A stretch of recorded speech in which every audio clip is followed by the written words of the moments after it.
son. You gotta be strong in this time, son. I'm a survivor. I will survive, I will survive. And I'm a firm believer. We'll forever shine, just to stay alive. That simple means say, nobody can hold me apart. Nobody can change my energy. Nobody can hold me sick. I will let alone negativity. Nobody can hold me apart. Nobody can change my energy. Nobody can, nobody can. Everybody show me some strength. No weakness, show me a way I'm going. Strength, no weakness, show them who we are. Strength, no weakness, show me a way I'm going. Everybody's strength, no weakness, show them who we are. Not when you're old. Your enemies, they must tremble. Your enemies, they must tremble. Yo, not when you're old. Everything has to humble.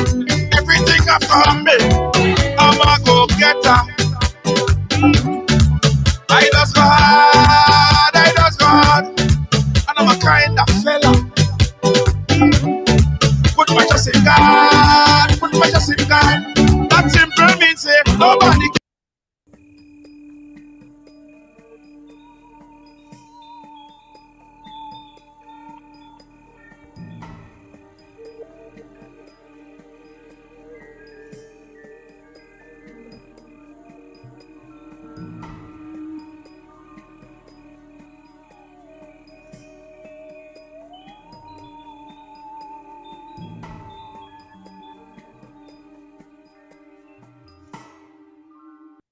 You gotta be firm in this time, son. You gotta be strong in this time. As you come and go ahead and share up the thing, welcome to Ridealong Live for today. It's Tuesday on the ride.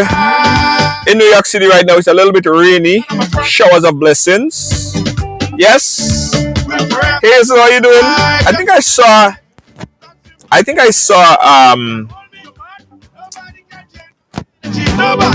who did I see first jump in? I saw Lacey J. Lacey J, how you doing? Welcome to the ride. Lydia, yes, I saw Lydia. I saw Lydia early up. How you doing, Lydia? Lacey J. Rena, how you doing? Yeah. Everybody, Neficia Evans, how are you, my dear? Your enemies, they must tremble.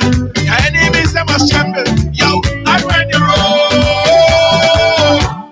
I'm trying to share the program on some of my other pages.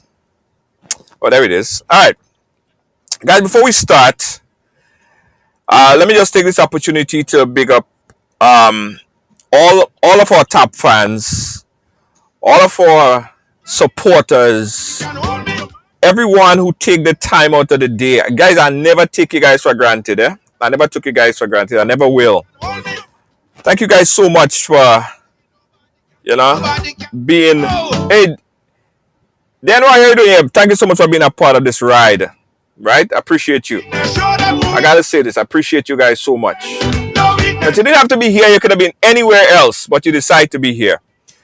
And I'm the kind of person, I like when we have a variation of opinions. I believe that this world is made up of opinions and ideas. If nobody come out with ideas and opinion, everything is just going to be the same all the time. So I respect opinions. I love opinions, right? I love when people come out and they tell me how they feel, even if it's not something I support. I appreciate that. And I think that's what this platform is built on. Let me share this on one other page. This platform is built on people sharing their story and people having opinions and ideas and all sorts of things. But we must always remember that just how you should have your opinion, just so somebody else should be able to have their opinion. So their opinion and what they're thinking or what's in their head or how they analyze certain things, that's how they feel. They may not think the way you feel. They may not see things how you see it. That's their opinion. That's their life. That's them, right? And we can't fight anybody. We can't curse nobody. We can befriend anybody for speaking their mind and giving their opinion, right? So I just wanted to say this because oftentimes when we have programs where people come out and share and ask questions, we oftentimes see people, they get so upset just because someone expressed the way how they feel, and I don't see why it's necessary, right? I don't see why it's necessary. So I just wanted to say that from the top. Okay? That's who we are. We are we are opinionated people, free to express one's opinion. And that's what I like. That's what I promote. Alright? Okay. With that being said, I'm gonna go right in. Because I know it's kind of going to be a lengthy program a bit because it's a different kind of program, right? Over the past years, I can't count how many times we heard this same story.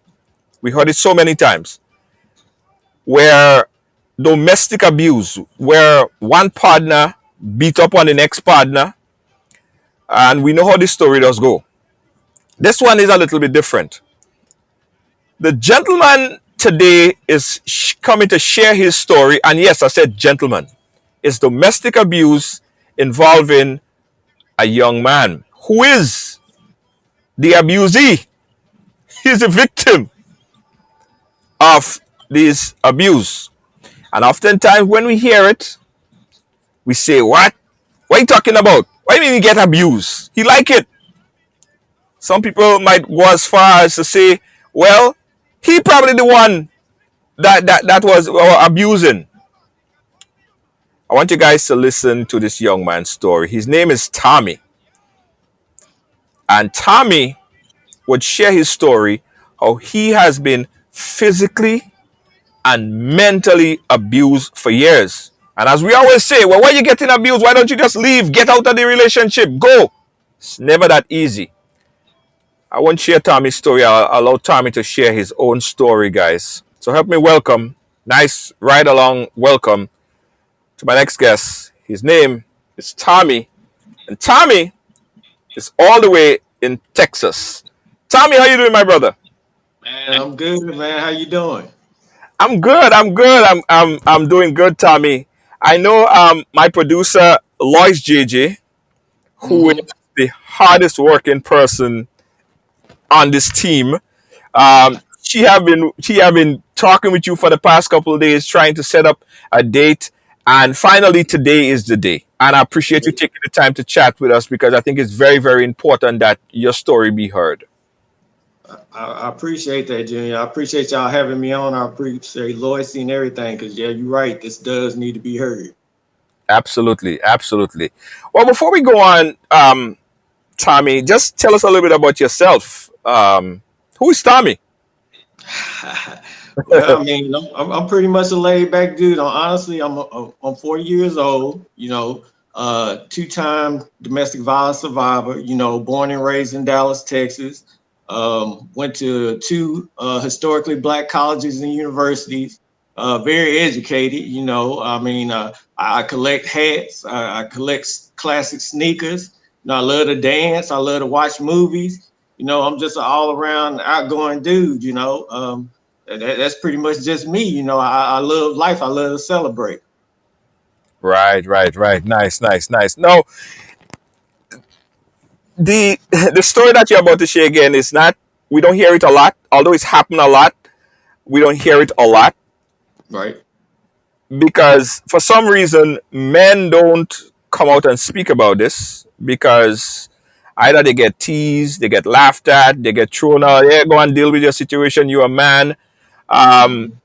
but this one is different. So I'm really anxious to hear. So how does it start? How did it start for you, Tommy? Tell us the story. You are a man being abused by your girlfriend. What happened? How did that whole relationship situation started? I left Dallas, to go visit some of my homeboys over in Florida at the homecoming. And one of my friends, his niece was over there, and I was kind of, feeling her, wanted to date her, but I just left it alone, left it at that. And she kind of, was feeling me a little bit too, but we just said hi and bye type thing. Right. but she ended up flying back up to Seattle, Tacoma, and I had her contact information, so I contacted her, reached out, and like I said, we was feeling each other, so we was talking on the phone, that whole honeymoon phase, talking about visiting Seattle, talking about visiting Dallas, so next thing I ended up, having her come visit in Dallas first, so she came down, went to my church, met my mom, met some of my church friends, some of my relatives, stayed over at the house, met my dad, all that good stuff. So, it was all good. It was all love, and then probably a couple of months later, I started going up to visit her in Seattle. So we were kind of doing a long distance thing back and forth.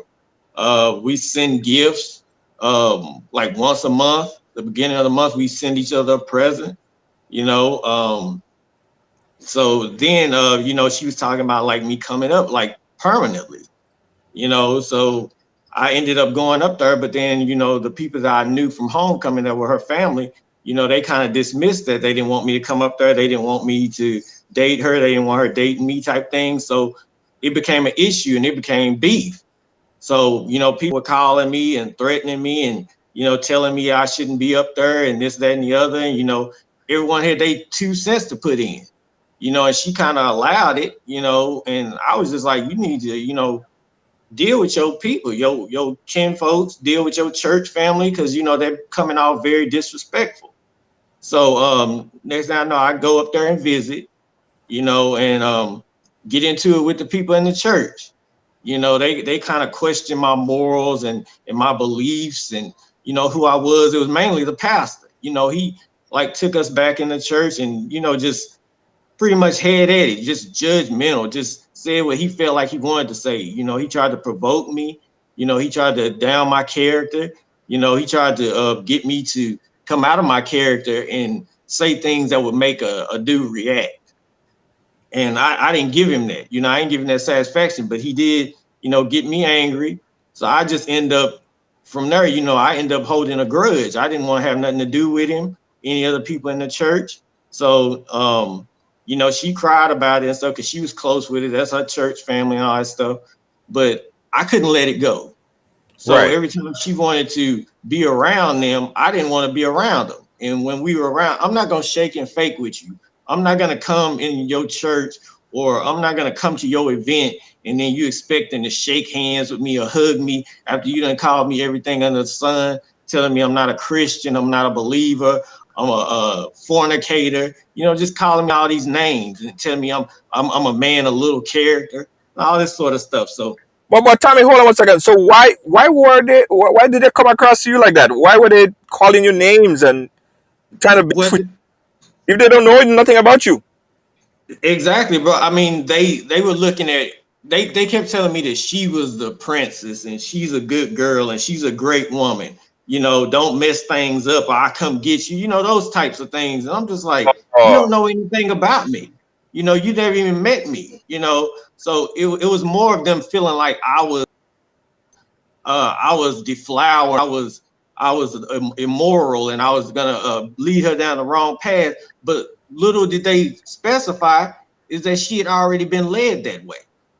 They oh. didn't want to talk about the things that had went on in the shadows, in the dark, that nobody wanted to bring up. And I didn't find out till I got to Seattle. At first it was my fault, but there were things that were underlined, that they should have addressed before me.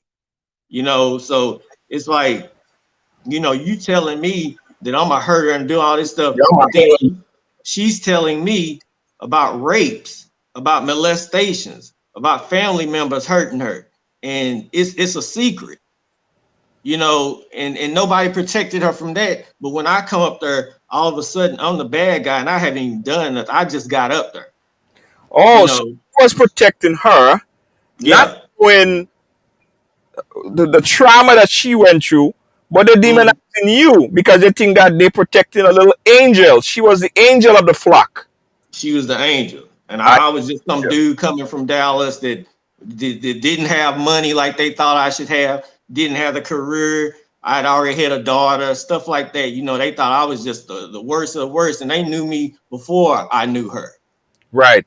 But when you met her, right? When you met her, the first couple days speaking with her, and you know Mm, that courting period, that honeymoon period, did right. anything strike you kind of weird, like something that she did that kind of like threw you off a bit? Like this girl is kind of gonna be potentially crazy. Anything?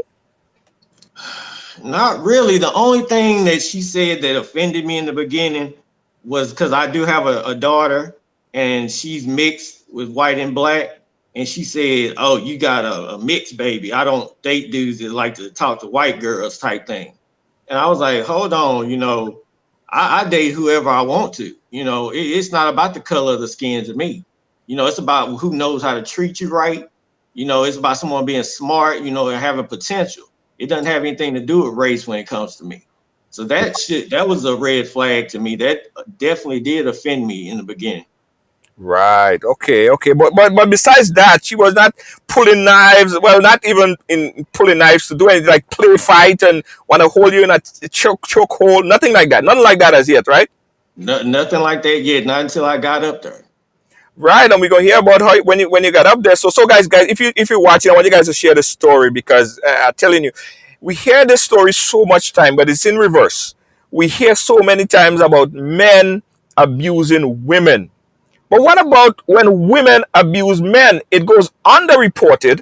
Sometimes it does not get reported whatsoever, right? Right. So this is a story that we need to listen to because there are tremendous amount of men I know that Mm-hmm. are being abused, that was abused, and Yeah. sometimes even if they call, they go to the police station, the police would laugh at them. We're gonna get to all of that stuff. So Tommy, courting period, they're protecting her, they're thinking she's an angel. She telling you about rape and all these things that she went through in her life. Mm-hmm. You guys started the courting process of the relationship. You moved to Seattle. Someone said you probably moved there too quick. Go back from there. Yeah, so I end up moving up there, getting a little gig up there, a little job, try to help out. And honestly, the only reason I stayed in Seattle is because she tried to take on life while I was there. Because of me and her pastor and the family members getting into it. I guess that was too much, too overwhelming for her. So she tried to take on life, so I end up staying because I was gonna leave. But I felt like, as someone that was with her, I could save her, I could help her. I felt like that was my duty, that was my responsibility to take care of her because she had already been hurt and let down, and I couldn't let that happen. And plus, I felt like I couldn't fail. Right. So everyone was saying, all of them were saying how bad I was and that it wasn't gonna work and that it's gonna be tested. And I didn't want to give them the right to say they right. I'm saying I'm working hard for this. I'm putting my all in it. I left Texas behind to move to Washington, a whole state I've never been in, never lived in, and now all of a sudden, I'm being torn down for it.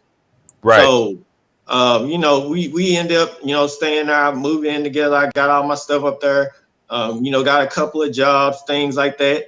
And then I started to notice, because I keep in touch with a lot of people. I'm a networker. So I wasn't calling people as much. I wasn't writing letters. I wasn't sending postcards. I wasn't answering phone calls.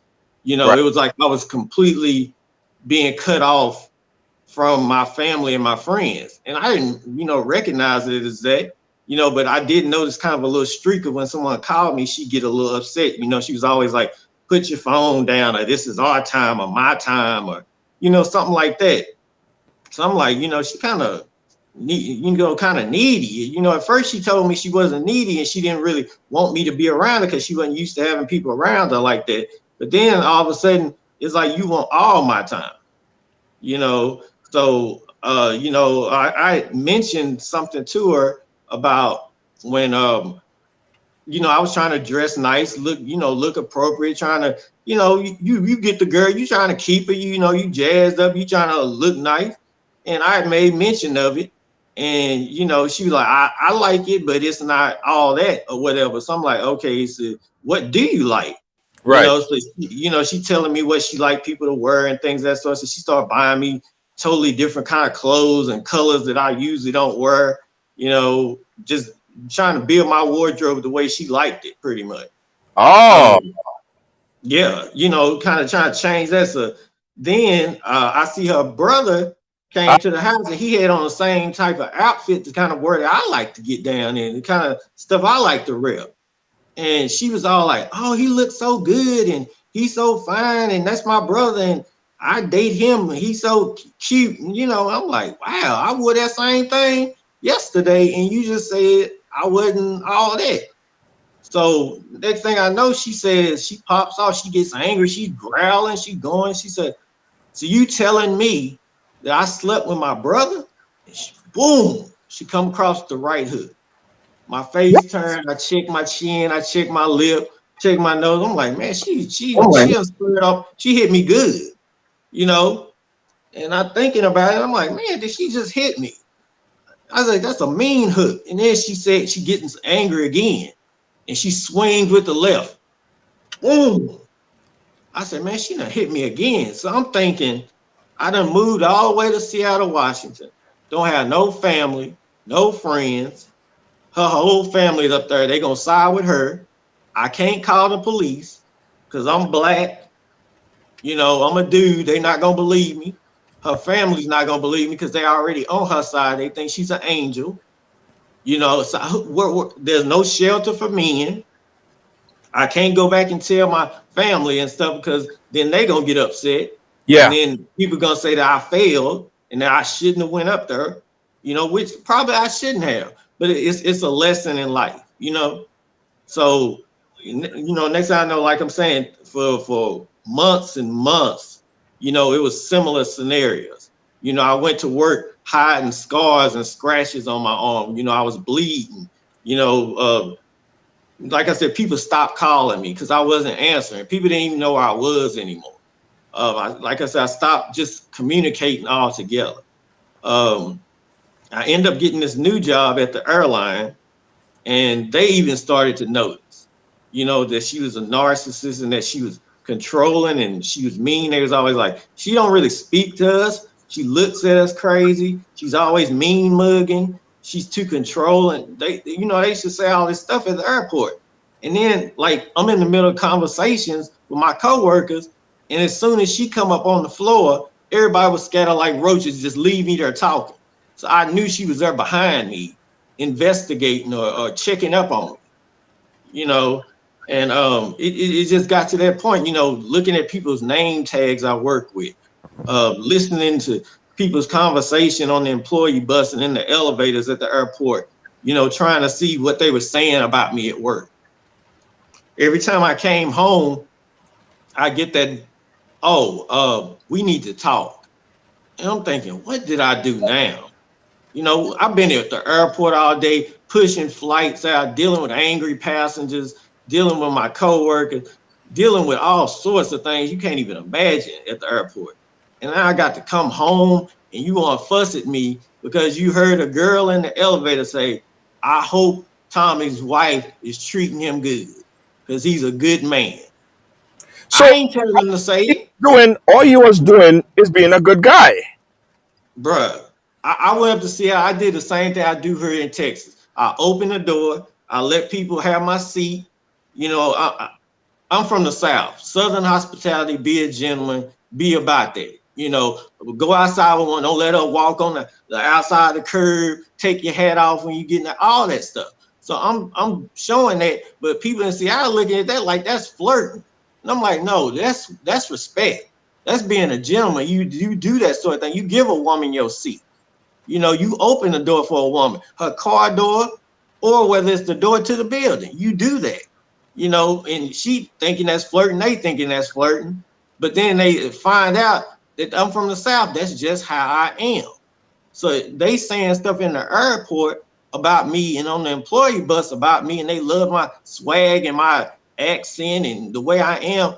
And she thinking I'm telling them. I'm not telling them. I can't control what people say about me. Just like no one on this broadcast can control what someone says about them. Yeah, but You that just if gotta do what you do. yes, that don't give her any right to punch you in the face, to abuse you, to slap you, to thump you, to kick you, to cuff you.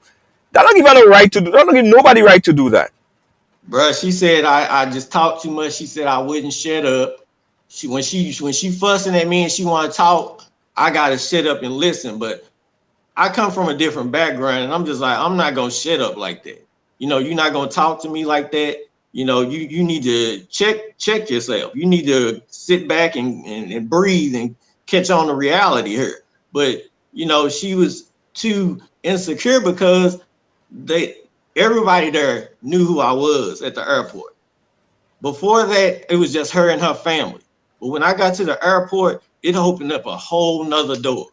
Everybody knew who I was. Everybody knew they could text me, they could call me. I could get stuff done at the airport. I could figure out stuff with flights. I could network and get you on to something. I was that network. I'm that person who you come to when you need something, and I know somebody who can get it done for you in the airport. Legal stuff. I'm trying to make sure that if I take care of somebody, if I know this person, I feel like I should be able to get this person to help that person down the way, help that person down the way, help that person along the way. I'm trying to network and link everybody together so we can all, focus and work things out on the same level. So I'm that networker. So she didn't like that. Your phone's always going off. You're always texting. Your social media is buzzing.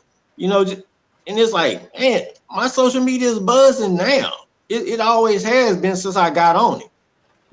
But it's like you're not letting me be who I am as an individual because I'm an outgoing person. Like I told y'all at the beginning, I like to dance. I like to, play the drums. I play music. I'm in the Tupac. I'm outgoing. When I go out, I'm gonna start the party. I'm gonna dance all night. And that's just what I do. But Tommy, let me ask you this question: Do you think that along the way she just felt like you was being too nice and she was just taking advantage of you? Because if just imagine, right? Yeah. If I don't know how tall you are, I don't know how big you are, I don't know how muscular, I don't know anything about that. But if it was a dude 7 foot or a real muscular dude that she was with, you think that she would punch and thump and attack him like that? Or you, I don't think so. I don't think so. so why did she beat on you? Why do you think that she beat on you? Because you was not retaliating, you were not doing anything, you were just taking it. What happened? Why she would? I feel like she was doing it because she knew I wasn't gonna hit her back because I don't hit women. I would take the punches, the licks, the scratches, the bites. Only thing I could do was hold her. But she just knew that I wasn't gonna do anything back to her. I give her I give her the last of my paycheck, and then I wasn't even making that much when I was cooking. I give her my whole paycheck. I make sure the bills was paid. But if she's not treating you right, right? If she's not treating you right, she's not doing the right thing. Why you explain yourself like that to her? Does she even deserve someone like you? Man, I felt like she needed saving, man. If the guys was out here doing that to her and molesting her and raping her and the stuff she had to deal with and that she was hurt behind, I felt like I could save her. I felt like I could protect her. I felt like she just needed to be showed love that she hadn't been shown before. But right, I guess she didn't know how to take that, and then it made me, feel inadequate and insignificant. And then I was unattracted to her, and all these things were going on in my head because it's like I'm not trying to lose. I'm not trying to, be the one to say, man, I gotta go home because. Yeah, I failed at it. Y'all was right. All these I told you so's and stuff. I wasn't trying to hear all that. And plus, when I did get the decent job, I was doing my thing. I had more in Seattle than I ever had before in Dallas. We had 3 cars, we had 2-story, we had garage. All the things I never had. Man, I'm from the hood in Dallas. I lived in the project. I do Section 8 food stamps. We lived in the worst of the worst neighborhoods in Dallas. So that's what I know. And then I get to Seattle, and it's like they live in the lap of luxury. They black and they live in the lap of luxury. And then her family got Hummers and Benzes and Mercedes and Cadillacs and houses and living in where the Seattle Seahawks stay at. I'm like, man, y'all doing it up here. Yeah. So yeah, man, it was such a shock, a culture shock. Right. What was some of her triggers? Um, does she drink? Does she? No, no, So what no. gets her there? What gets her from being a nice woman that you in bed with and love and spend all this time with to Hmm. a monster? What gets her there? Other women. She didn't like other women giving me attention. She didn't like me. Like one time we were at Walmart and I seen this lady, man, and I said, man, she got long hair. And that's all I said, Junior. She was pissed. I'm just look. It was an island girl, like a Polynesian, probably Samoan or Hawaiian or something. Her long down her back. I said, man, she got some long hair. Boy, Wow. I didn't hear the end of that. I shouldn't have said that. Just that the hair was long. I wasn't even looking at the rest of the woman. Just her hair was long, and I got to dealt with for that. And then like I said, you pushing me out there to get around people, but your trigger is every time my phone goes off, every time my sister calls me, every time an old classmate calls me, a college buddy calls you mad about it. So you don't like my phone. Then you checking my phone, then you going through my phone and you don't find nothing. So then you say, I'm like this because of you. She said, I got diabetes because of you. You stress me out. I'm like, I can't give you no diabetes. How I give you diabetes? Your diet gave you diabetes. The way you are gave you that. I didn't give you that. So it's like all these things. It was always what I was doing or what I wasn't doing. So you want to say, oh, well, this girl texts you. Who is that? What does she want? She asking me, can she get on the flight tomorrow? And I'm looking at it. So I'm texting somebody at work, asking them to look at it when I'm off. That's what I'm doing. That's what we talking about. Right. Why is she sending you a picture? Girl sent me a picture of her and Snoop Dogg at the airport. Who's the girl? You didn't see Snoop Doggy Dog? You worry about who the girl is? That's Snoop Dogg at the airport. That's why she's sending me the picture.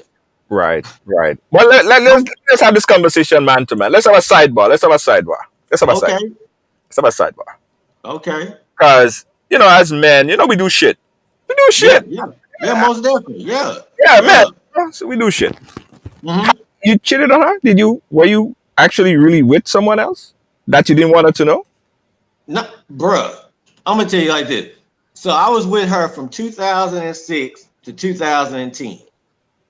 She was hitting on me 2006, 2007. The first girl to turn my head was in January 2008. Okay. So she said she hit me because I was cheating. Uh, 2006, 2007, I was as faithful as a bird. I was wow. the most faithful dude up there, and you still was hitting on me. But then when I do start messing with somebody because they telling me that I'm a good man and Right. look at what I got and look at what I can do, not making me feel inadequate, not making me feel weak, then yeah, of course you're gonna turn my head because now you got my attention because the person at home definitely is not telling me that. Right. Right. No, I understand. I understand. The reason why I ask that, and listen, it's quite obvious from what you telling us, what you telling me here right now, that this girl didn't even understand what she had, the kind of real man that she had in you. Right. She didn't quite understand. If you're faithful to her, you provide. You probably, Tommy, I think you did too much. I think she didn't deserve half of what you was given to her. Right. She did not deserve you. She's not used to this type of loving. You was too nice. You was too genuine. And yes, there is something like too nice and too genuine. She don't deserve that. Right? So the question is, and someone just put it in the chat there, why did you stay After you feeling inadequate with this person beating on you, this person thumping on you, this person don't express the love, they don't express nothing, you don't feel wanted. Why you stayed? Bro, honestly, there's so many reasons. You stay because you think you can help. You love that person. Love is blind. Sex. It's the same thing. Like I was telling you earlier, with men and women, it's the same thing. We Right. feel the same way when it comes to abuse. Men are just told to hide it and not show it, and to, man up and don't be a punk and all this other stuff. But you can't cry, all this stuff society says. But the problem is that, you can't be who you are. You can't, as a man, you can't be who you are, who you want to be, Want to be. in society. You have to live up to this facade, and like I say, it's so many things that keep you staying there. Having a child with this person, the financial abuse aspect of it, the mental abuse, the psychological abuse. So it's like you thinking all these things, and you can feel yourself. You go on the outside of yourself, looking at yourself, and you're like, and I wouldn't usually put up with this. I never put up with this before. But like I said, when you thinking about love and helping somebody, and taking care of things, and being the right kind of man and all this stuff, and you just, certain stuff you just don't want to lose. Yeah, It's a fear factor. but you helping her and you doing all this stuff, giving her your paycheck, giving her all the money. But who's helping you? Who's looking out for you? Who's filling your cup up? You know what I mean? Yeah, She's just taking from you. She's just taking and taking and taking and taking. And Cheryl Charles is saying, yeah, we should get the other side of the story. And I agree, we should get the other side of the story. mm-hmm. But anybody, I don't care, even if you in a relationship, man or woman, and the other party is beating up on you, thumping on you, fighting with you, punching you, that's abusive. No one should endure that. Even if the relationship is to a point where you feel like I'm cheating on you, and Mm-hmm. you feel like that's where it's at, listen, let's try to part our ways. You ain't gonna punch me in my face. You ain't gonna Mm-hmm. pull knife. Yeah, I mean, you just that I'm not gonna stay and allow you to take advantage of me. Right, You know what right. I mean? When a man or woman, did you ever hit her back at any point? Have you ever turned Nah, and hit her nah, back? Not at all. nah. I just had to hold her, had to restrain her. Yeah, that's all I could do, because if I put my hands on her, I'm gonna be under the jail. And she knew that, Tommy. She knew that you will not hit her back because you have Mm-hmm. fear of going to jail, or you have fear of the police. You just have that Mm-hmm. fear. And let me tell you something. She would have beat you if you guys were together 10 years later. She would have beat you all the way up because she know that you would not do anything. You wouldn't hit her back and you wouldn't call the police. Yeah, yeah. She's analyzed you. Tell us about the financial abuse. How was that? How did she? How you said that she was financially abusing you? What was that? But she was holding money Well, from you. no, when you paying for things, if you giving somebody your whole check, you can't just leave. And the cost of living up in Seattle is not cheap. It's very expensive to live up there. I'm from Texas. It's cheaper down here, cost of living. So if I'm giving you all the money that I have, what nest egg do I have? Where can I lay my head at night if I don't have the funds to pay for this all by myself? That's just not feasible. So if you're taking all my money, you okay with that, and you okay with living above your means, and you asking me where I'm spending my money, it's like I'm sitting here, helping my sister out as well, and you telling me I can't help out my sister, but when your family calls, we can help them all out. They can get everything they want, but when I help my sister get groceries, you got a problem with it. So that's where the financial abuse comes in. Did she? talk to you about disassociating yourself from your family? Nah, she just didn't want me to answer the phone. If the phone rang, she take it or she turn it over, or yeah, she just didn't want me on it. She let me know that she wanted me to get off of it. Wow. Was she the type that withhold sex from you as well? Nah, she wasn't that tight. I actually didn't want to sleep with her because I felt like she was a monster. Right. I felt like inadequate being around her. Yeah. So what was the ultimate goal of that relationship then? What was you aspiring to do? Were you looking to marry her, have kids with her? What's your plan? What was your plans?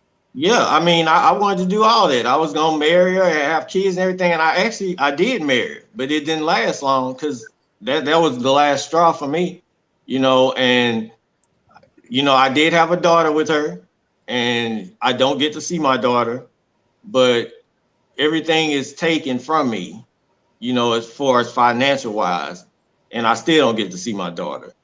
So yeah, my ultimate goal was to be married, was to have the child, to do everything right, live the way I was taught, you know, um, just be that man that I always wanted to be that family man, be that man that's successful and is able to have his family and not be rich or wealthy or nothing, but just to be able to provide, be the man you're supposed to be.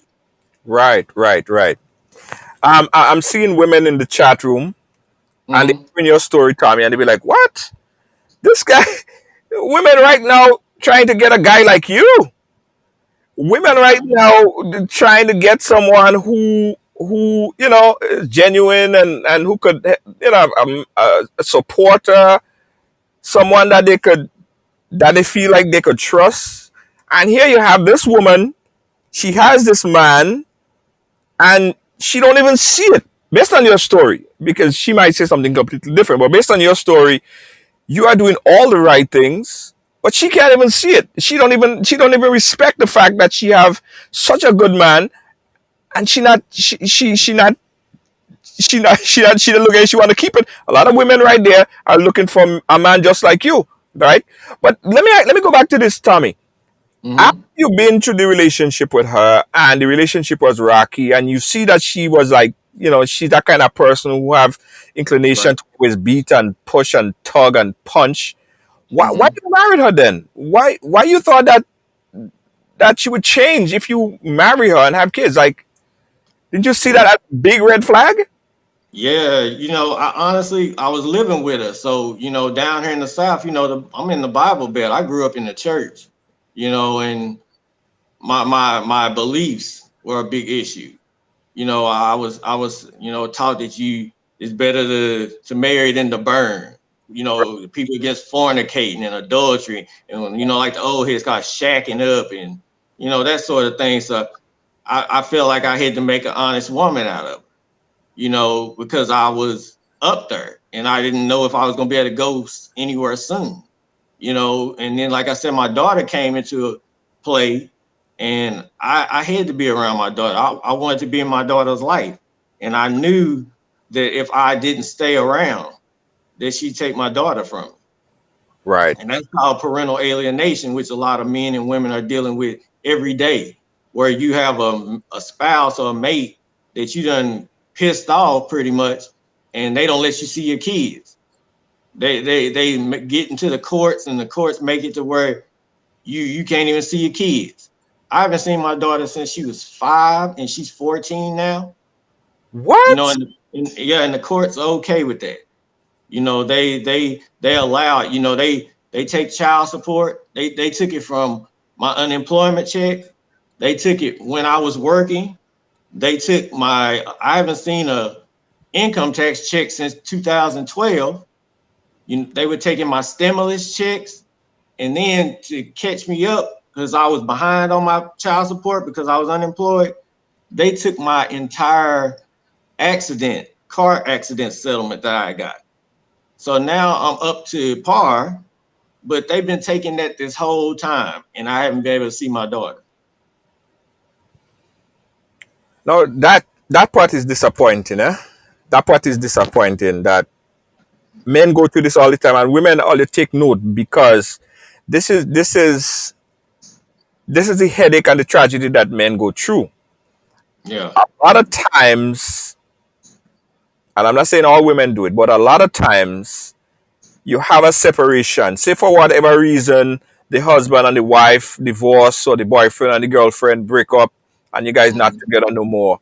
The kids end up paying for it. Or the one parent might put some stuff in the head about that, about the father, or just separate. But the child is innocent. Why not still have some way that the father could be a part of the child life and the mother could be a part of the child life? Co-parenting is beneficial for the child. You don't have to demonize the child against the father or the father demonize the child against the mother. The Yeah. child at the end of the day is innocent. So I don't, and that's the messed up part. That's the messed up part of it. While Yeah. you paying all this child support, you can't even see your damn child. And the court, however, somehow loves stuff like that. The Yeah, they court do. loves stuff like that. They do. I mean, I see it all the time. I have a friend that was dealing with a similar situation in Seattle, and he actually killed himself last year, in last August, because he wasn't able to see his daughter. So, that's why I promote, talking about domestic violence with men as well as parental alienation, because it's happening all the time, and nobody wants to talk about it. The men are too afraid to talk about it because of what women might say or what they boys might say. Everyone has something to say, but you never really know what you would do until you were in that situation. I never thought I'd be a two-time survivor of domestic violence. I never thought that I would put my heart out there for two women in two different states and they both try to abuse me. I never thought that would happen. I always said too, why didn't they just leave? Or I wish somebody would. But when you're in that situation and when you think you in love, when you're trying to care for somebody, when you got things at stake, you never know what you're gonna do. So people should stop talking about what they would and wouldn't do. Yeah. I want to open up the phone lines. To anyone that wants to call in. We also live on 107.9 J1 FM in Brooklyn, New York. So if you guys want to call in, the number that you called in is 718-701-5720. Men, women, I want you guys to call in and let's talk about this because this is a pandemic that has been happening as well that don't even get featured at all because a lot of times this happens and it's not even reported. People don't even know about it. People don't even talk about it. Men are too ashamed to speak about it. Men get criticized for reporting it. And then when men take it in their own hand and say, okay, well, they defend themselves, the men, when the police come, they lock up the man first. They say Mhm. don't have more privilege than a man. They will lock up the man first Right. without even hearing half of the story. So I want you guys to call in 718-701-5720. Um, I know. Yeah, I'm aware of the audio problem on the radio, but Jay want to fix the audio. Um, so I want you guys to call in again 718-701-5720. Here's a man pouring out his heart about somebody he was with that abused him. And you said something else. You are a two-time survivor, so there was another woman that did the same thing to you? Yes, sir. Yes, sir. It was my second incident was in 2015 here in Dallas, Texas, working at the airport. Got involved with a young lady, and she did everything opposite of what I told. I told her what I've been through, what my life is like, what it looks like, and she made the beginning of honeymoon phase as well, and then in the end she started doing the same thing, flipping out on me, and she took advantage. Narcissists, they know how to take advantage of the point of seeing what you going through. I was down here trying to help my sister and my nephews out. I was trying to get them a place to stay. So I had them staying in hotels, going to work at the airport all day, coming home to the hotels. And she's like, oh, you can stay with us. She had kids. I got close to her kids. I always get close to the family and kids because I don't really have that kind of network with my family. So I was close with them. taking care of stuff in that house as well. Making sure that the groceries were in there, making sure there's gas in the car, making sure everybody's safe, that sort of thing. I just see his comment. She says you feel the pain in my voice.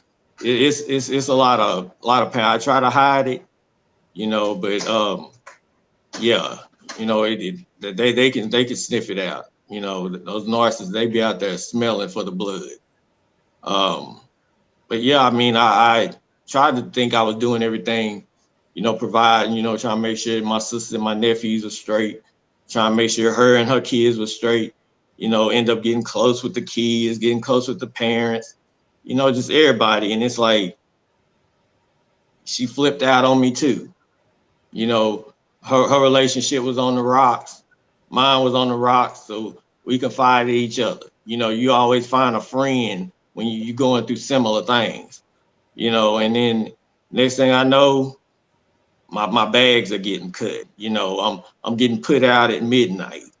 I went back and forth from the hotel to her house to my mom's house so many times, and I'm doing this dragging my sister and my nephews around, and it got to be too much. I just, I luckily, thank God, I didn't stay in there as long as I did with my marriage from 2006 to 2010. Luckily, this was only 2015. Right. So, that whole summer was hell. I took some bad verbal and physical abuse that summer. And like I was telling you earlier, that the last straw for me was in October of 2015. Going to pick up from work. Yeah. I'd been in a car accident, but I was going to pick up from work, so I wasn't working there anymore. And something told me not to go pick up because she's gonna be in a bad mood. Well, I want you to share. I want you to share that story. I know you told me that story when you was driving. Well, I want you to talk to me about that a little bit. Hold on, right, real quick. Let me update everyone what's happening here. We're Okay. talking to Tommy, guys. We're talking to Tommy, and Tommy is a victim, a two-time survivor of domestic abuse. It's no laughing matter, guys. This is serious stuff. A lot of men who go through this end up. A lot of men a few friends that I know, it's so bad that they end up committing suicide or do something real bad with themselves. So this is no laughing matter. This is no joke. Let's go to the phone lines right now. We have a caller on the line. Caller, where you calling us from? From Canada. Go ahead, Canada. Yes. Hey, Tommy. Hey, how you doing? Good, good. I feel your pain. As a mother, I have two sons, Mm-hmm. and I would never like that to happen to them in the wildest dream, which I know that can't happen because the nature of the beast they are. Okay? Okay. So I tell you, don't feel less of a man. You are a real man. Real men don't hit women. Cowards hit women. Anytime men have strength on women, not on other men, right? And women, vice versa. Women have strength on men. Because when two women about to fight, they fight like bulls. Okay, they fight to kill. So a woman does not attack a woman like that. They would attack a man because they know the man would hit them. So let me tell you, you are a rich man, you are a brave man. It's to let me tell you, I'm inviting you to go to Grenada. You ever hear about Grenada? Yes. In the Caribbean? Say Yes. again. Yeah, There I are heard about lots of good women down there waiting on you. Just take a trip to Grenada. You will get a good wife. Okay? Yes. And keep being sweet. You are a sweet guy. You are a sweet guy. You are one out of a million. Okay? Yes, ma'am. I appreciate you. You are a real man. You take care. Thank you. All right, Thank you. you too. You do the same. Yeah, thank you so much. 718-701-5720. We have Tommy on the line. I saw someone was calling when the other caller was on, so you could just call back. And let's talk to Tommy a bit. I know we spend so much time speaking about domestic abuse when men are abusing women. and it's very bad. We speak out and strongly against any kind of abuse, whether it coming from man towards woman, woman towards man. But it's very rarely we hear men coming out. People laugh at them. People don't take them seriously. I've known of a situation where one man went to the police and he reported that abuse, and the police laughed at him and said, "I go back home and take care of your business at home." They don't even want to hear him, right? Tommy didn't take up take his strength and fight with her because he's probably physically stronger than her and he could have handled her, but he didn't do that because she knew that he would not put his hands on her. She took advantage of the situation. She took advantage of him. And Tommy, I think that Tommy is being too nice. Tommy is too much of a nice guy. And women are sniffing that out. Women are smelling that out and taking advantage of him. Let's jump back to the phone lines. Caller, you live. Where are you calling us from? Philadelphia. Philadelphia, go right ahead. Yeah, Tommy, I listen to your story. I feel your pain, but your daughter will be growing up to be a young lady, and you won't have to go through her mom to visit you. So time will take. At least she's 14. My husband went through the same thing. The mother used to use the kids. Every time he want the kids, he cannot see the kids. But now the kids at an age that you don't have to go through the mother. You just call the kid and ask them, "Do you want to come by?" So I know the pain. I can feel the pain. I have a son who's 16, and I hope he don't have to go through this kind of situation. But next time you have to be careful. And again, you don't know who you're gonna get involved with. So just be on your P and your Q. And once you start seeing signal, is to get out. Yeah. Thank you so Yeah, much, caller.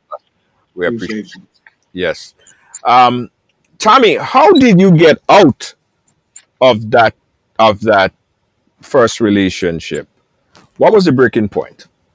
Um, that was the first time I called the police. Um, and it got really bad. I took my wedding ring off and I told her I was through.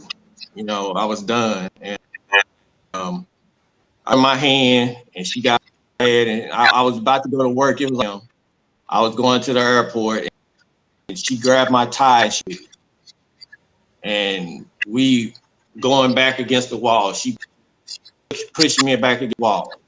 And you know, she's choking me and she's shaking while she's choking. You know, and I looked in her eyes, I knew she was trying to hurt me. You know, she was trying to kill me. Wow. She, you know, fought me up the door. I don't even remember how I got away. Stop don't really mean nothing when they in that kind of rage. They don't even care about no or stop or don't put your hands on me. It didn't matter. So somehow I made it out the front door. I walked down the street. This is in Washington. Walking down the street, 3 a.m. in the morning. A few blocks away, I saw a payphone. Ran in the payphone, didn't know if it was working. Called the cops, you know, and they showed up probably like 10 minutes. I told them what happened. They were taking pictures of me, asking me questions, but I didn't feel safe. You know, I felt like they were judging me. I felt like they just wanted to get it over with. It's 3 a.m., whatever, a guy's getting hit by his wife. Let's just, you know, go take somebody to jail. That's how I felt how they were, you know, and by reading the police reports, they pretty much just put what they wanted to in there anyway. They told me in the state of Washington that someone has to be arrested.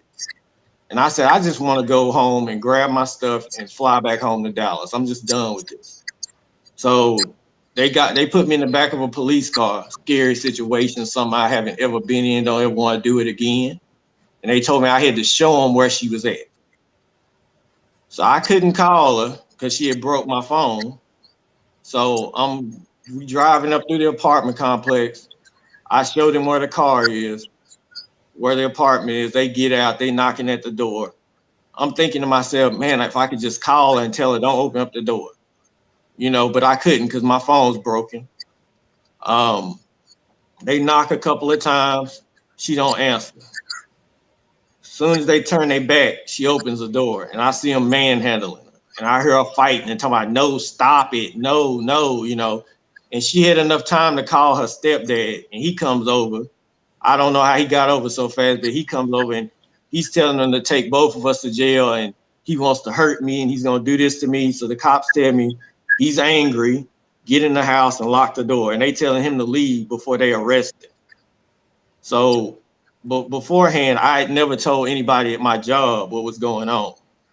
So I was in danger of getting fired, let go, because I was showing up to work, I was showing up late, you know, just all kind of excuses to why I wasn't at work. So at the airport, that's frowned upon because you got to be there every day. The airport don't sleep. So next thing I know, somebody from the airport must have got wind of it, because I had told them that if I don't show up, that I'm being abused. I said I'm tired of lying about it. I'm tired of making excuses for why I'm tardy and no call, no show, and all this sort of stuff. So they sent the cops and another agent, and they came and got me. And that's how I ended up getting out of that situation. The airline that I worked for played a big part in that. They made sure I was protected. They made sure not to keep me at the ticket counter. They put me at the gates so she couldn't come up there and harass me. They took her off my flight benefits. They just played a major role. They got me in touch with HR, and I could talk to somebody who had been through something similar. Got me counseling. Tried to help me find a place, but at that point I was so distraught, I just wanted to go home. I was already getting seasonal depression up in Seattle, Tacoma, because it rains all the time. It's cold, it's cloudy. The people are weird. They just not what I'm used to. So I was just ready to leave altogether. So I did end up leaving. I stayed with a couple of friends and worked a few more hours at the airport, but I did ultimately end up leaving, a good job, a great career. So yeah, that's how I got out. It was pretty much the last straw. Each time I left a DV situation, it was due to how extreme it had gotten, and I just was fed up. And if I got to get the police involved, it's pretty much over, because I'm not one to just call the cops. That's frowned upon in the neighborhoods I'm from. You just don't call the cops, But yeah, that's what happened with that pretty much. Wow. Wow. Wow. What? That's all I could say, boy. That was an experience, a demonic kind of experience, and nobody should have to go through this, man or woman. Horrible. Yeah, like I was telling you earlier, man, the triggers, are still there, some of them, but like I was telling you, you get certain triggers, like there's certain body washes, certain soaps, certain lotions, certain music I can't listen to because I was with her when I had those things. And like I tell you, I'm big on music. I had CD books full of CDs that I would buy. That was kind of my thing, my little spoiling myself type thing. When I get a paycheck, I get me a new CD, and I got rid of all those CDs because I can't even listen to them, because they remind me of where I was driving in Seattle, or what I was dealing with, or what happened that day, or it's always a reminder of Seattle, Tacoma, and Seattle, Tacoma is a trigger. If I ever go up there and visit, I'm always looking over my shoulder. Thinking about the places I've been and where I was with her, and I get disgusted, I get sick, I feel warm, I don't eat, I don't sleep well. I've gotten over the nightmares. I don't wake up swinging and all that stuff anymore. But like I was telling you too, you deal with stuff like the besides the night terrors, the sleep paralysis. So I'm laying in my bed sleep, and I can't move, and I see dark figures around the bed, and I'm like, am I dreaming or am I awake? And this was stuff that I would see in Washington, And I'm like, what is this? What is these spirits? Is these demons? Is this me reliving seeing her? Because she sit at the edge of the bed at night and watch me sleep. And so I don't know. Like I say, it seems like some form of PTSD. Like I said, but I'm getting better at. I'm dealing with it. Yeah. But certain stuff would still trigger me, and I'll have to kind of sit back and take a breather. Like even telling the story would trigger you because you're reliving it each time.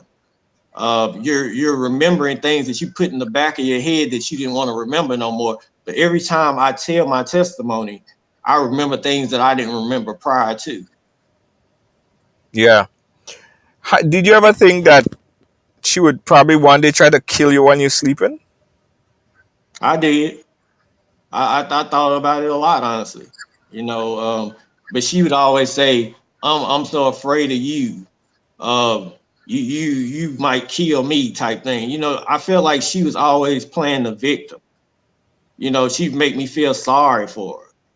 And I'd be like, well, maybe I need to hear her out and see what she's saying. And you just manipulate the whole conversation. It was always something. Yeah. Yeah. Someone just text me um, some information there. They say they know of a similar situation in my homeland, Grenada. Hmm. It's something very similar, and the reason is that she beat him up all the time. They Hmm. state because of the kids, and they think that the man is somehow like bipolar. He's not cheating, but whenever she have some kind of problems or whatever she's going through, she turn it on him and she beat him up. And Hmm. um, it's good for like 3 months, and then it gets hard, it gets bad again, and she continuously beat him up. That's kind of like the same thing that you went through. Very Hmm. similar. Very similar. Hmm. Yeah, Tommy, I'm happy that you came out and speak about this because I Yeah. think that we need to look at abuse differently. Yeah. We Yeah. need to look at abuse different. It's not only men abusing women. There are a lot of situations that men get abused, Hmm. and it happens, and it happens, and it is happening. So probably with your testimony here today, more men would come out and speak about it. More men would come out and let their story be heard and not feel frightened to come and tell a story because they feel people would laugh at them, whatever the case is. The truth and the fact about it is, no one deserves to be abused. No one deserves to be abused. Mentally, physically, psychologically, no one deserves to be abused. And that's the fact. Man, woman, or child. No one deserves to put their hand on anybody. And that's the fact. So Hmm. I want you to tell us about in the last part, and then we'll close off about the accident. Oh, about the car on the freeway. Yeah. Yeah, so that was my second encounter with domestic violence with a young lady in Dallas. And I was picking her up from the airport, like I said, from work. And I knew she was going to be in a bad mood. So, another form of abuse is, just being quiet. She was kind of giving me the cold shoulder, third degree, and then um, she ends up yelling and fussing and cussing. And I'm driving from the airport, driving through the city, and I get halfway through downtown. I'm on the freeway, doing about 70 miles an hour. Um, and she starts hitting on me. Wow. So I'm thinking, what do I do now? Do I pull over? What's going on? She gonna kill us? I'm driving and she's still swinging on me. So I pull over in the middle of this. I don't know what it is, a median or something. It's something on the side freeway because cars are coming up on the freeway this way and cars are on the freeway going this way. So I'm like on the side, and she's hitting on me and she's calling me out my name, calling me a B, saying we ain't friends, saying she hate me and let her go because I'm leaning on her because she's swinging on me, but I'm leaning on her because so she won't hit me no more. she starts having an asthma attack because she has asthma and she's a smoker. So she's having an asthma attack. While she's still trying to hit on me, I'm rolling her window down so she can get some air. She had a magazine on the floor in front of her. I picked that up. I'm leaning on her and I'm fanning her while she calling me everything but a child of God. She's really just going in on me.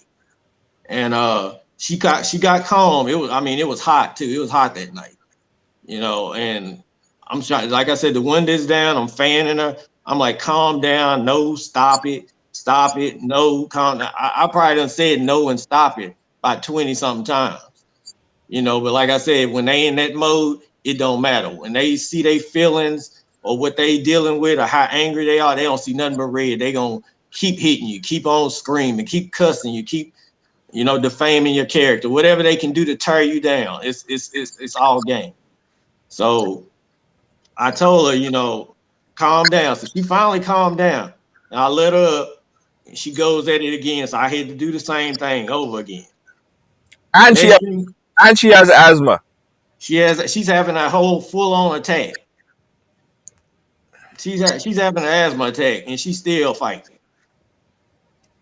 So I'm thinking to myself, how do I get out of this situation? Because she got her hand on my hoodie because she's not gonna let me out the car. So I can't run down the freeway. So I'm like, okay, I gotta drive off, but I gotta do it safely. But then I'm like, I have to act like I'm crazy, like I done hit a breakdown, and maybe she'll calm down.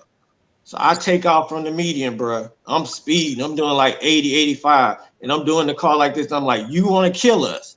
This is what you're doing. You want to kill us? So I'm rocking the car, and she starts to do like this because she don't have a seatbelt, and she's like, stop, and she's getting scared then.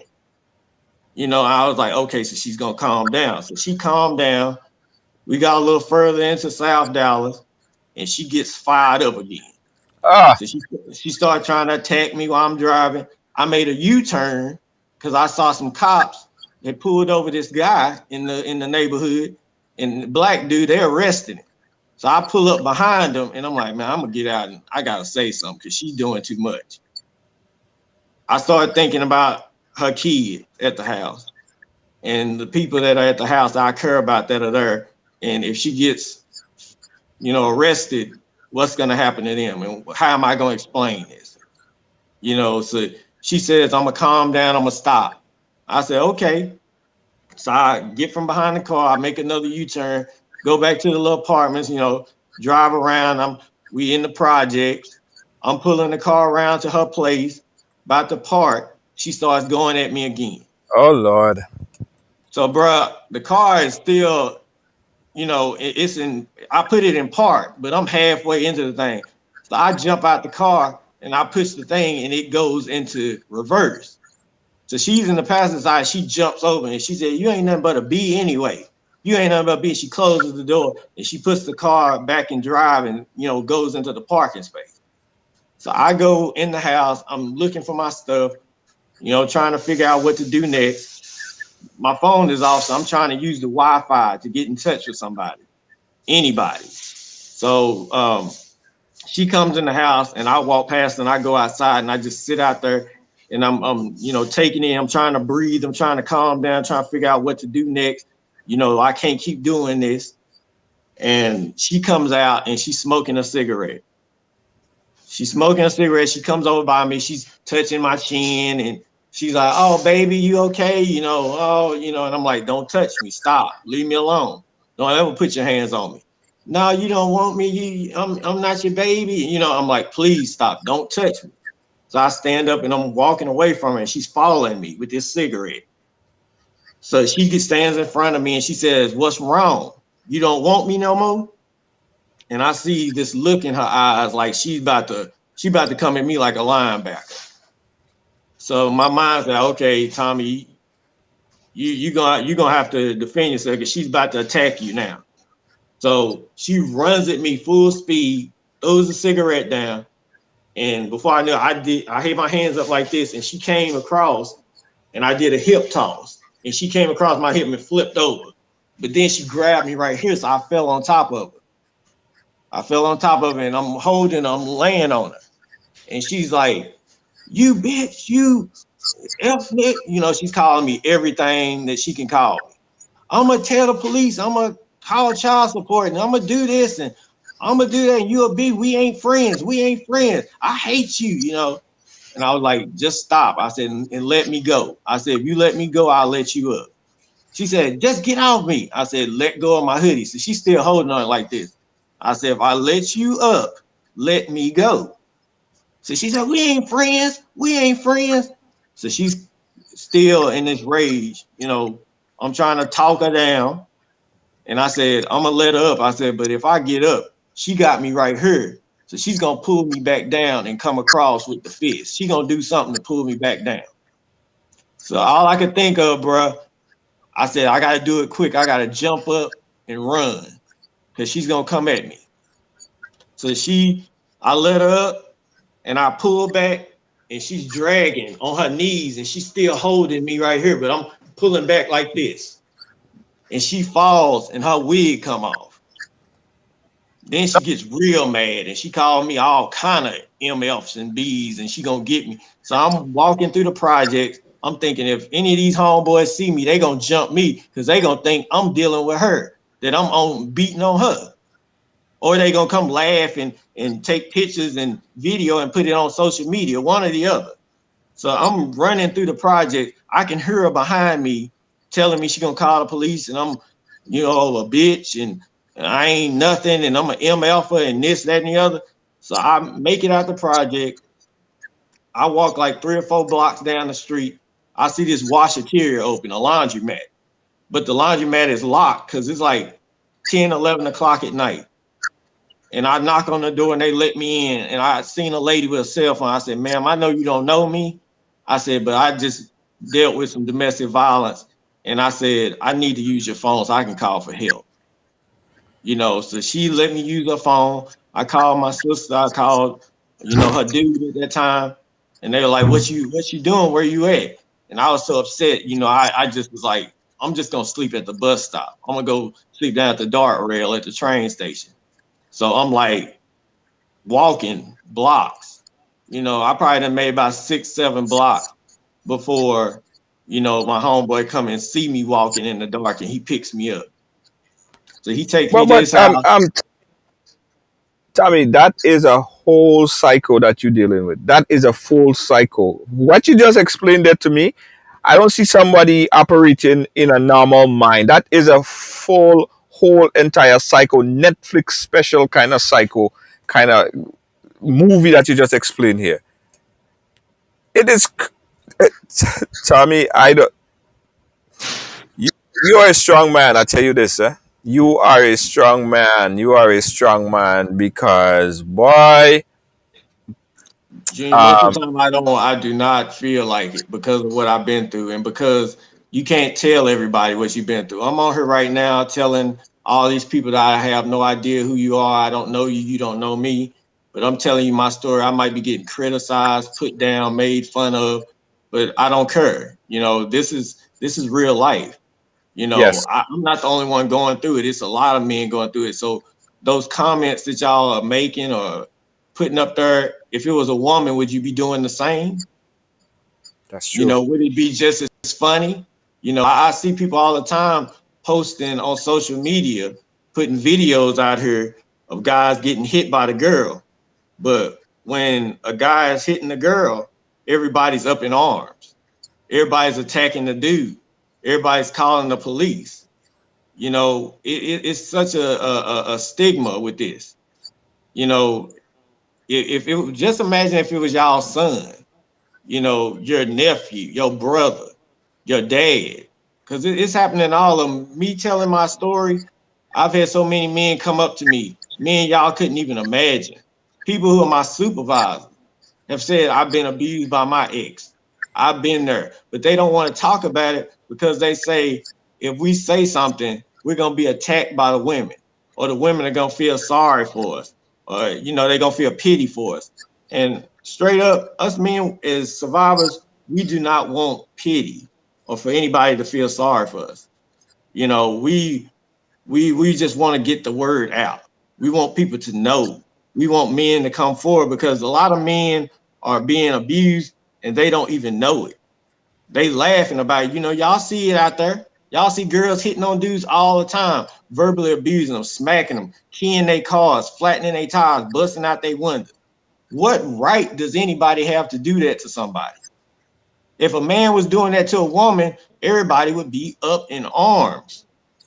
You nobody can tell me differently. If a man got mad at a woman because she was messing around on him and he bust out her windows, or he put sugar in her tank, or he flattened her tires, then the girls would be like, "Oh, he a dog, or he wrong for that, or he shouldn't have did that, girl." But if a girl do that to a man, the girls are gonna be "Oh, girl, yeah, get him," talking all this old crazy nonsense, enabling it, encouraging it, but they don't know that when you in that situation, it's wrong. That is so wrong on so many levels. You can't say it's okay for a woman to do it in some instance, and then when a man retaliate and do it in the same instance, all of a sudden it's this double standard. It's this bias. It's wrong either way. Us men, we hurt the same way y'all young ladies hurt. I'm not trying to take any accountability or credibility away from any other survivor sisters, queens out here. I'm standing alongside y'all. I'm telling my testimony to help y'all and to help these men out here, because they need to come forward. We don't need to be sitting up here living in fear. This is messing with our mental health because we told not to cry, don't be a punk, man up. Y'all want this sensitive man. Y'all want this man who can communicate, but at the same time, you don't want to let him communicate because it's too weak. So for us to go tell, for us to say something about it, for us to call the police, then we weak. That's how society says it. So what man is gonna want to come out here and face this ridicule? Face this extra drama from people that don't even know who he is or his real story. Because when he gets on her, he's automatically the bad guy. Men tell me every day, "Tommy, I'm glad you putting it out there because I couldn't do it. I wouldn't do it. But you keep going." They're encouraging me, and they've been abused. But they're afraid to step out of here because of what people gonna say to them and about them. Now, like I said, I appreciate everyone chiming in and being on here this evening, and the questions and the love and the respect. But I've seen some of the comments that weren't so kosher, and that's your opinion. But at the same time, when people don't understand stuff until it happens to them. Like I Yeah. said, imagine if it's your son, your nephew, your dad, your husband, somebody that has dealt with this. Are you gonna be saying that same thing? Just think about it that way. If it was happening to you, what would you say then? If it hit home different, if it hit different in your household, what are you gonna say then? How are you gonna react then? I don't want any praise. I don't want any of that. I just want one guy. If I just help one guy get out of what he's in tonight, one woman get out of what she's in tonight, let her know there is hope. I've been abused twice in 2 different cities, 2 different states by 2 different women. If I can get out alive, then they can get out alive. Y'all got to start listening to people. We got to start supporting each other. You got to start supporting men and women alike. Yes. Tommy, I'm sorry. I'm really honestly sorry that you have to go through this, and not only go through this years ago or so, but you're going through it now because you're being ridiculed even now, even on this very said program right here. I see the comments as well. People being very insensitive about what you are here bleeding out your heart to tell us. People are being insensitive, and I'm sorry that you even have to see some of these comments that is going up. I can't stop them. They're just going to be comments. People would always comment. You know what I mean? But I'm sorry you have to go through. I understand how you feel. I truly understand how you feel. More need to be done. More conversation like this need to be had. Hmm. Need to understand that we feel the same way, and it's a lot of ways it's harder for men because we are told that we shouldn't cry, we Hmm. have to open up, you know, we shouldn't express our emotions. Hence the reason why so much brothers are committing suicide. Yeah, So yeah. are jumping off bridges, taking their lives. So much brothers resort to going out on the street and taking other people's life because they reach to a point where they just don't freaking care about life. They don't care. They don't care anymore. We are psychological. We have the same brain. We think. We feel. We feel pain just like anybody else. Just like anybody else. Yeah. Something I tell you, it's worse for men. It is bad for men because we cannot. A lot of times we don't outlet that. We don't express that, and it's probably bad that we don't because Hmm. we put all of that in. We submerge all of this stuff, and it kills us inside. We can't even talk Exactly. to our friends about it. We can't even talk to our friends about it because our friends will look at us sideways. We can't go to the Hmm. police. We can't go to a counselor because they will look at us sideways. Hmm. So how do you deal with situations like these? And I'm Yeah. happy that you chose to come and talk about it. So this open up a whole floodgate of men to come out and say, you know what, this happened to me too. This Hmm. happened to me. This happened to me too. So I appreciate you, Tommy, and Appreciate we're you, gonna brother. we're gonna keep in touch. Yeah, much Um, better. we're gonna definitely keep in touch. And we appreciate you, Tommy, and take care of yourself. I got your Yeah. numbers. We will do an Yeah. update with you, my brother. Any last word you want to say before we wrap up? I just want everyone to know if they know someone who is being abused, or if someone on here is being abused, there is a way out. I want people to know what you can do for a person who's being abused. When they telling you, believe them, because you might be their only lifeline. You might be the only one that they tell it to because they've been afraid to, like myself, that whole time. Fear is paralyzing. So, you can tell them all day, hey, get out. I wouldn't do it. What you would do and try to force them out. But the truth is, when it comes to someone being abused, they're not going to leave until they're ready, until they get the strength, until that fear is off of them, until that fear is too much to where they do run. And don't discredit anybody's feelings, man or woman. I want y'all to take something away from this podcast. This I just want y'all to be aware. I want y'all to raise awareness. I wear my purple all the time, representing domestic violence awareness. I didn't know what it was at first. I didn't know I was being abused either. You think that stuff is cute, but it's not. Ladies, hold your friends accountable for when they doing stuff, mistreating people, because it's not okay. Gentlemen, hold your homeboys accountable, because it's not okay to put your hand on a woman either, a disrespecter. So I just want everybody to know, keep supporting survivors, wear your purple, represent during Domestic Violence Awareness Month. Junior, I appreciate you, man. Let's see, much respect to y'all. Much love to New York from Dallas, to the islands, Grenada, all that good stuff. Love always, one.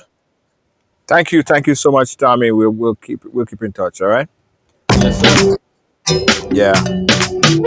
And you see, Yeah. the colors behind me just changed, right? So we're purple in honor of Domestic Violence Month. That Already. Already, man. So, in honor of domestic violence, guys. It's really tough. It's really tough. It's really really tough out there. Now, one thing that I mentioned before, and I'm gonna say it again, that we need to look for the red flags in abuse. Domestic violence doesn't start when the person is kicking you out through the window or slapping you or boxing you up or have a knife to your throat. Domestic violence suddenly start sometimes by the person trying to dictate what you wear or even somehow how you walk. mhm. Domestic violence start right there. No, don't wait that. No, don't talk to this one. start putting you against your family, so you have no support mechanism. And at the point in time where they feel like you are solely dependent on them, they could take advantage of the opportunity, because at that time you don't have no friends, you don't have no family, because you've been isolated from your family, right?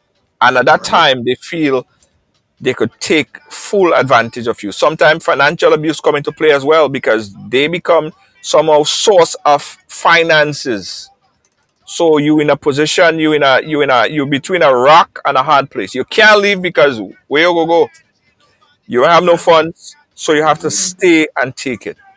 So Take it. remember that domestic violence don't start when you're getting kicked in the face. Domestic violence start the onset, the initial reference to your physical appearance, trying to bring you down in a certain kind of way. Right. Be aware of the red flags of domestic violence, guys. Men and women, be very aware. All right. I thank Tommy so much for coming on. I mean, you guys, so not you guys, some people, even before he even set foot on this program, I saw the comments in the post, man, and it's not nice. It is not nice. I can't tell everybody, how to express themselves, but you guys have to keep in mind that we're talking about a human being. This is not a alien from outer space. This is not a robot. This is an individual with feelings just like you. You have brothers, you have nephews, you have fathers, and you wouldn't like that to happen to any one of them. All right? So, Alia, come on. All right? Yes, sir. Thank you guys again for watching. Thanks for being a part of our program. We thank you, everyone, for sharing, and continue to share. Yeah. Continue to share. Tommy's still here, so Tommy's gonna, yeah, Tommy, yeah, that's the man right there. Yeah, Yeah, man. man. Peace out. Thank you, Tommy. Yeah, much love, man. Yeah, guys. So keep your eyes open for the red flags of domestic violence. Thanks to Jay Wonder. Jay Wonder Palace over at 107.9 Brooklyn, New York. Thank you guys for joining in. Thank you for watching.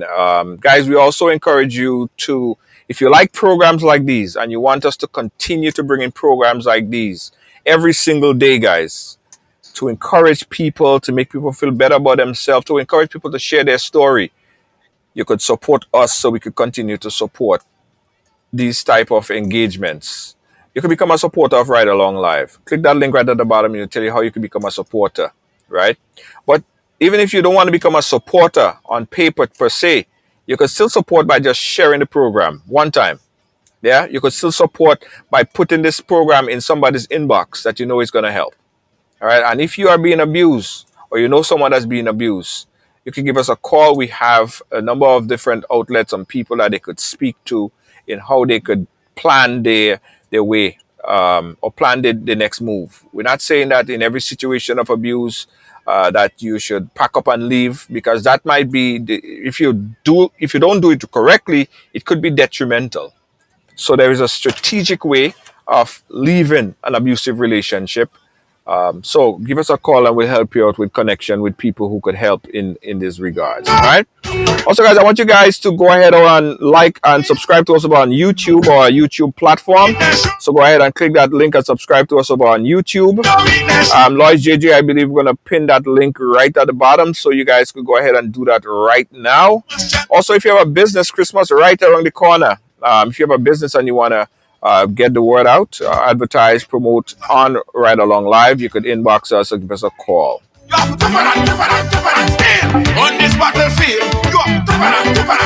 Also, let's big up All Pros Health Lab. The All Pros Health Lab, they do rapid COVID-19 testing for travel and work. They'll come to you, so give them a call, 516-387-4246. That's All Pro Health Lab. Give them a call today. Everybody's strength, show them who we are. That's when you're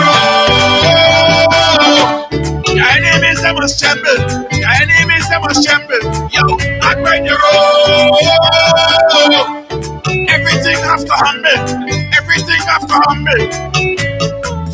Also, let's big up and thank our sponsor, Care Transition Clinic, Care Transition Clinic in Grenada. Give them a call right now for laboratory services. You call them at 473, that's area code 473 535 0307. So, laboratory service, diabetes care. We also do COVID-19 testing, chronic disease management. They do home health, nursing, IV therapy, private nursing, escort, wound care. They do everything. Check them out. Post-hospitalization care, nebulizer treatment, after surgery care, physician consulting, and a whole lot more. Give them a call again. The number, they open 24 hours nursing care. The number, they're located on Locust Street, St. George's. The number is 473-438-2273. That's 473-438-2273. Good night, guys. Catch me again tomorrow on Ridealong Live. Peace out. Good night. Williams Funeral Service serve you with dignity and compassion as you mourn. Every day, we embark on the journey of life, and one day, the journey will end. It's on that day that you can entrust the celebration of life of your loved ones to David Williams Funeral Service. Call 718-291-3823. Feeling hungry, grab a snack. Caribbean food delight. Jamaican patties, light and flaky. Caribbean food delight. Taste the difference. Caribbean food delight. Grab a patty, take a bite. Caribbean food delight. Quick and easy, grab a patty, take a bite. Caribbean food delight. Oh yeah. Welcome to TD Bank, where you'll find the personalized attention you deserve and the legendary experience you expect. Let's do business. If you are a medical or dental practitioner, contact me to hear about our tailored lending solutions for residential mortgages, equipment purchases, practice-related commercial mortgages and refinance. Visit me at 500 Baychester Avenue to hear more about our full range of personal and small business banking solutions. See you soon. Welcome to TD Bank, where you'll find